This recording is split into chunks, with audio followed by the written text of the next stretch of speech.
Yes, alright. Wali kuyogi update CV kusinzira bango tuwuliriza makulisaayo nnyo mu Uganda lya weekend kansule nti ebintu bibagendedde bulungi nnyo bitambudde maridadi saana.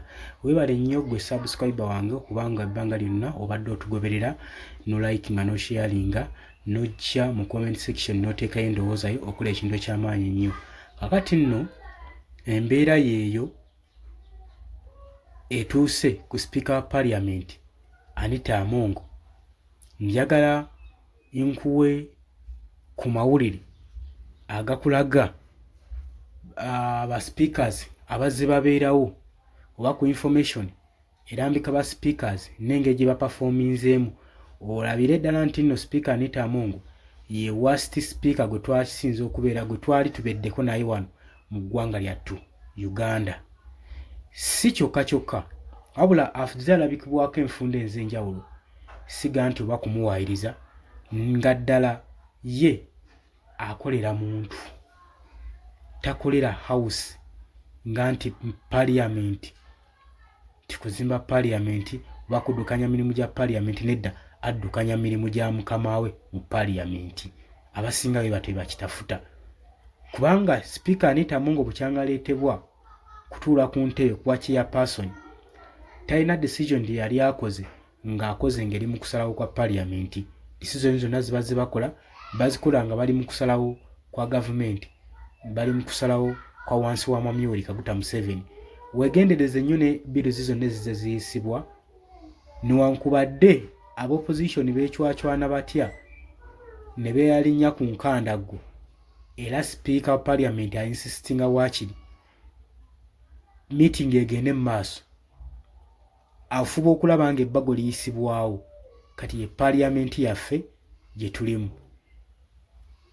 ye parliament speaker Anita Amongo gy'atwala ngenda kubanga nkwongerayo niwe okaka nabo bwetaaga bw'otunuulira mu baspeakers bonna Uganda beebadde nabo okuviira ddala ku yasookera ddala John Bowes Griffin ng'ono yali Mungereza, Narendra Patel oyo yali Muyindi, Professor Edward Rugamayo, Francis Ayume, abasajja nga James Wapakaburo, Francis Butajira, Edward Sekandi n'abalala bangi besitamenye bonna bonna bateeka under one umbrella n'oba comparinga olabira ddala nga Anita Amongo abawuseeko nnyo yeekoledde dda erinnya ng'ate ne tenure ye tennaba kuggwako nga speaker akyasinze okubeera omubi Uganda gwe yali ebadde nayo gwe gy'otuuka okumutinga microphone z'aba opposition ate nga bateesa ensonga ezirimu eggumba ensonga eziri very crucial n'otakoma okwo n'ogulirira ababaka mu zikomiti ez'enjawulo basensalinge babaka bannaabwe kuba tobaagala because obayinako ennugu your personal issues n'otakoma okwo n'otuleetera ensonga ze ez'omu maka ku floor ya parliament as if it's a matter of national importance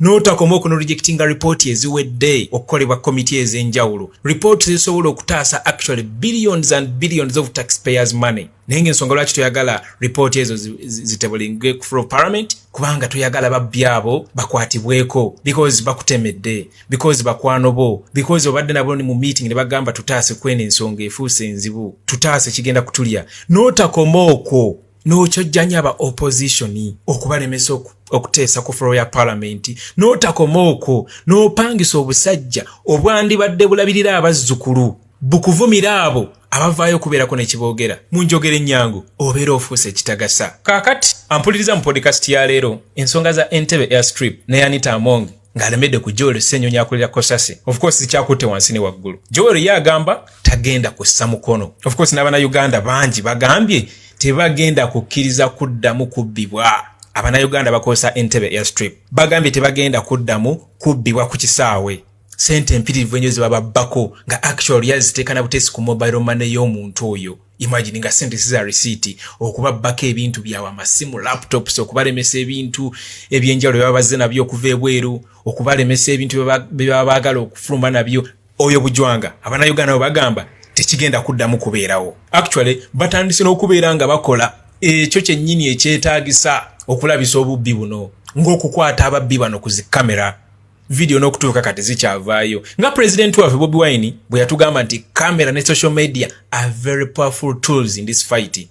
Naye ate kyesaagala weerabire nti ekiri ku kisaawe tonde butonde kukiri mu institutions endala eza gavumenti eryo tonde butonde abafuna services kunira nabo bakaaba n'embitongole ebirala biyitirivu nnyo so eryo just example ekulaga nga Uganda bweyimiridde goyinza okuba ekyo ekizibu ekifunya olw'okuba oli mu kufuluma Uganda naye ate waliwo atali mu kufuluma Uganda naye ng'ate ebizibu byafuna bikubisaamu bino emirundi nga 10 kati naataawo weweewuunyiza nti abakola ku kisaawe babaffe abana-Uganda kyokka ate bo abakola mu Uganda Airlines ate bo bali mu kubba airlines namba to the point nti Joel Ssenyonyi akulira Kosase komiti ya parliament ekuba tochi mbitongole bya gavumenti okulaba engeri gibikwasaganyamu emirimu gyabyo we yakwata ku Uganda Airlines byonna we yabizuula ebisobola actually okuyiwisa management yonna ya Uganda Airlines. Speaker Anita Among n'agamba nedda ekyo tekigenda kusoboka oba bagibba oba sente bazibba obono teyasoma abeerenga teyasoma oba afuna sente nyingi abeerenga afuna sente nyingi oba Airlines agikozesa loosi agikozese loosi. Speaker yalemeseza Joero okuberanga report eyo agitebolinga ku floor parliament yagirejectinze. Omuntu amayinza okuvayo n'agamba nti nedda Jibi Muwonge Speaker yagambye nti bagenda considering report ya Attorney General. Muganda wange okunoonyereza kwa Kosase kusinziira ku ebyo Attorney General byaba yazudde katulo Kosase yo neediginga deeper okusinziira ku bumanyirivu bw'oyo abagikulira. Joero this time round yadiginga deeper nnyo era bya findinga byali very critical mu birabye mawulire bibadde before actually media nga buli kimu kikavalingibwa live. So kiba kitegeeza report ya Attorney General tesobola kugonjoola nsonga nge ya Kosase we yandigigonjodde. Njagala kujjukiza Joel Ssenyonyi yavuddeyo n'ategeeza ensi ng'ababaka banne bamubiddeko bamutemezzaako era bamutegeezezzaako nti Anita Among Speaker Parliament yabayise mu nkukutu nga bw'atera okikola n'abasomera mu ddiiru ey'okumusensaringa Anita Among to censor Joel Ssenyonyi olw'okuba mbu nno Joel Ssenyonyi ali indiscipline era yajeemera ebiragiro bye. Nendazaawo n'endowoozaamu nga sirawo kiragiro na kimu Joel Ssenyonyi kyali ajeemedde nga sikirabawo naye ate nenzijjukira ndowooza mukyajjukira mu kunoonyereza kwa Uganda Airlines. Actually ne Joel yakyogeddeko mujjukira nti omuliro gwali mungi gwayitirira obungi ng'abakulu baswadde nnyo olw'engeri gye bali mu kuddukanyamu Airlines. Actually wekyatuuka ku point eyo nga baswadde nnyo awo Speaker n'awandiikira Joel ebbaluwa agobe kamera mu meeting za Kosase nga bali mu kunoonyereza ku Uganda Airlines. Naba media wona twabawo n'omu akavalinga meetings ezo. Joel yagaana. Speaker yayagala bikolwe mu kasenge nga tewali n'omu alaba bigenda mu maaso ne weebuuza abana Uganda basasula omusolo we balaba meetings zino ezigenda mu maaso nga bakunyaba ababbi ba ssente zino kizibu ki ng'ogenda okutunuliramu nga balina bye baagala okuzibikira. Actually ebbaluwa eyo Joel yagitadde ku Facebook page ye. Ndowooza ekya Joel okugaana okugoba bannamawulire okugaana okugoba kamera mu meetings za Kosase ndowooza discipline ono omukazi gyayogerako era yegenda okusensaringisa Joel kirabika ate nga kiri bound to happen. Mukimanyi bulungi parliament ekozesa nguzi okuyisaawo ebintu nto ebitagasa babawayo buwi ssente bukadde 2 bukadde 3 olinakola kiba mugambi gwe voting yes tumujjeko ku bwa Kosase chairperson naye nga tuzze mu reality ensonga enkulu eri nti Joel abasajja abalabisa nnyo ate nga netini waite n'abakuggwako jjukire bera myaka 2 kitundu adiginga deep nnyo mu nsonga zino kati okusobola okubba obulungi nga sente bazibba ne batabawa kwegamba hard time ko bonti Joel ono tumukole kitumulukuli olukwe ajiweko kuba chairperson bwa Kosase yeye ensonga enkulu okumanya omukazi ono mubi nnyo ekyokutataataganya emirimu gya Kosase actually gulinga mulimo gwe mu 2019 ndoza mukyajjukira mu Apple Abdu Kantuntu bwe yalinga ava kuba chairperson bwa Kosase yali abukwasa omubaka Muhammadi Munyagwa mugati gwa bata. Omukazi ono yali chairperson wa Kosase ebiseera ebyo era nga yali alina okuva mu office eyo agirekera omumyuka waani wa Munyagwa. Omukazi n'alemera ku mumyuka wa Munyagwa yali alina kubeera Kasozi Ibrahim. Omukazi ono yalemera mu office n'agamba sigenda givaamu. Obanga amisinga amawulire ago osologa visiting ogenda bugenzi mu Google n'oteekamu Anita Among refuses to vacate office of vice chairperson Kosase. Babikuwe byonna byonna obisomemu. Yalemeramu mu office eno. Era actually kyataganya emirimu gyaki kyataganya emirimu gya Kosase olw'ensonga temusobola kubeera na vice babiri. Eno Kasozi Ibrahim alina okumyukaani alina okumyuka Mbalaka Munyagwa mugati gwa bata ate eno Anita Among alemeddemu mu office ya vice chairperson ate nga teniweekyuse kwegamba n'olabira ddala bujwanga ali awo yoyo nno omukazi. Actually emyaka 5 gye baamala baatunula mu entities 9 zokka okumala emyaka 5 entities 9 gyokka kati ali mugamba Joel alireze kuba akutte ku entities 5 mu mwaka gumu okuli Civil Aviation Authority, Uganda Railway, Uganda Land Commission, UNRA ne Uganda Airlines. Ate nga otunuulira lipooti zino zonna kati nga ya Uganda Airlines tetebulingibwanga ku floor of parliament. Omukazi agiganye n'ogigana. Kati osaba oti endala nga ne zino zonnyini ze baamaliriza teziggwanga kutunulibwa mu parliament. Kane weebuuza nti ani alireze. Naye kyensiiba njogera era kankiddemu nga maliriza podcast y'olwaleero. Amaloboozi gano agali mu kuvaayo n'obusungu obw'amaanyi kubigenda mu maaso mu Uganda. Tugongeremu amaanyi, siko airstrip yokka, siko kosase yokka, wabula buli wamu. Naye ekisingira ddala obukulu tambule ng'obwake tuboolekeza ekinyusa ekikulu. Ng'oyo si mulala wabula Dictator Museveni. Kuba so long as akyatwesibyeko, nothing and absolutely nothing is going to change. Naye zino steps ze tutekinga ngawo tujja tubagamba nti ffe tugenda okwekolera ekintu kino. Tewakirabyemu kano Dr. Kizza Besigye no. Tewakirabyemu CP. Tewakirabyemu Meya Simanyani. Tewakirabyemu President Bobi Wine no. Message mweri mu bantu so tusobola okukikola. Kino ekintu kikulaze nti no tugamba nti no kati n'ensonga tugitunulemu era tugiremereko kisoboka. Gega maloboozi olanga Museveni era alina okushatinga down social media nenga bw'okimanyi nti no there comes a time nga tokyalina ky'osobola kukola kati nga ku ssaawa eno. So nze kyembasaba kireme kukoma wano tukyongereyo paka nga abasajja bano tuba tutte entyaji kuba yengeri yokka gye tugenda obbejjako Uganda yaffe etereere. Tetujja kwegaana byonna ebadde bigenda maaso mu parliament y'eggwanga wansi w'obukulembeze bwa chairperson Speaker Anita Amongo buzze buliko question mark olw'ensonga buli kigenda maaso n'okunyigiriza Bannayuganda n'okutijja Bannayuganda. Speaker Anita Amongo yazakiteekako omukono.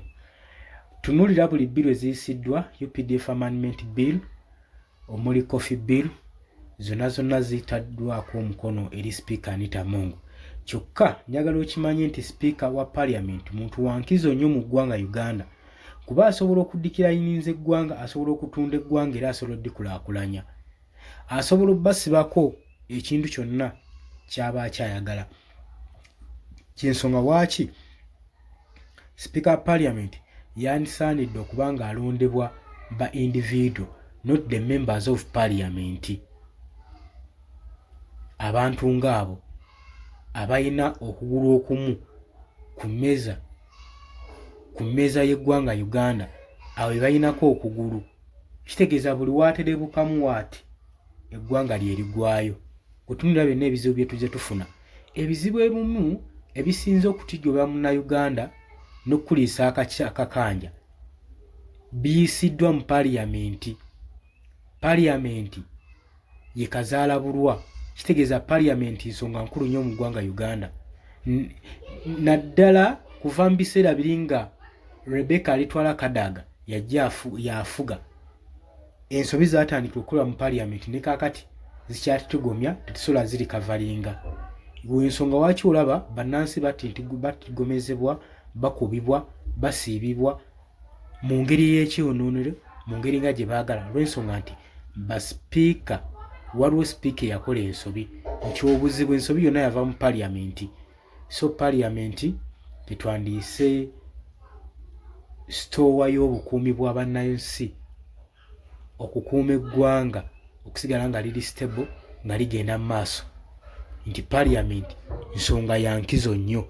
Ne buli w'osuulirira Parliament y'eggwanga kitegeeza nti ensobi z'oba ogenda okukolereramu oba ogenda kutuusa ku ggwanga ly'obuvune. Kati ensonga lwaki mbaleetedde obubaka obwo Speaker Anita Amongo mumanyi embiranye ebaddewo wakati wa Speaker Anita Amongo ssaako ne Rebecca Kadaga former Speaker. Bano bonna balimu obumulumulu, buli muntu alumaaluma munne naye kyonna kyekiri kijja kuggwa. Naye ekyengezaako kulaga nti bye bino ebifo ebisaanidde okulowoozebwako oba oliawo birondeddwa bitya omuntu alina ottula mu kifo ekyo alina okkiisibwa engeri gy'alondebwamu kubanga w'otunuulira ebizibu kuva ku ntandikwa ebitugomya bannansi b'eggwanga Uganda biva mu Parliament. Parliament tutuuzaamu abantu abalina low decision making oba abalowooza nga kwega basinziira ku personal interest nga si kuzijuna ggwanga olowooza otya mukwano gwawe ku nsonga eyo? Obaka obwo mwandibugaya ne bwandiba obw'omugaso eri omulala. Sharingako, commentinga, likinga. Mbaagala nnyo, mwebale kwekumira ku UG Update TV. Mbaagaliza olunaku olulungi.